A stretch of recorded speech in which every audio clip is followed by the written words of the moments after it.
সামনে যেটা দেখতে পাওয়া যাচ্ছে সেটাই হচ্ছে happy valley T factory. White and red building যেটা ওইটি।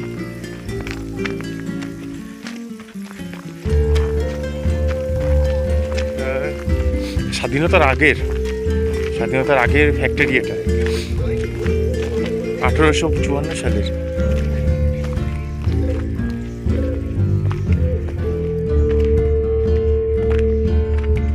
হ্যাপি ভ্যালি টি ফ্যাক্টরি।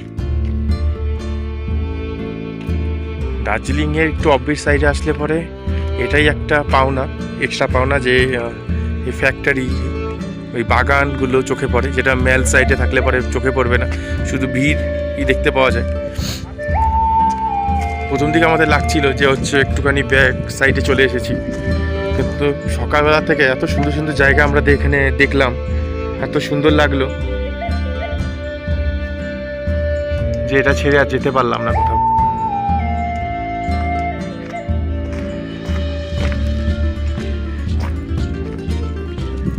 এই হ্যাপি ভ্যালি টি স্টেট এমনি তো ফ্যাক্টরিতে ঢুকতে দেওয়া হয় না, কিন্তু বাগানটা ঘুরে দেখা যায়। অনেকটাই বড় এই বাগান, আর তার চারপাশের পরিবেশটাও যথেষ্ট মনোরম।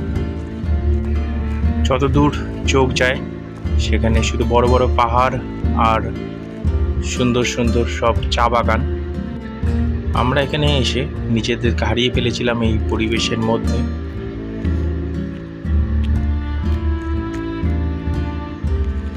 দূরে এই দার্জিলিং শহর।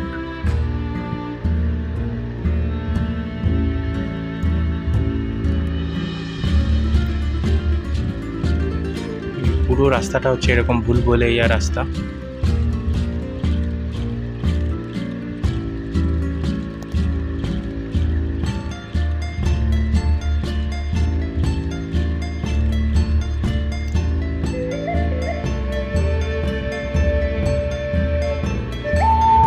হালকা এক হিমেল হাওয়া চলছে, তাতে একটু ঠান্ডা ঠান্ডা লাগছে এখন।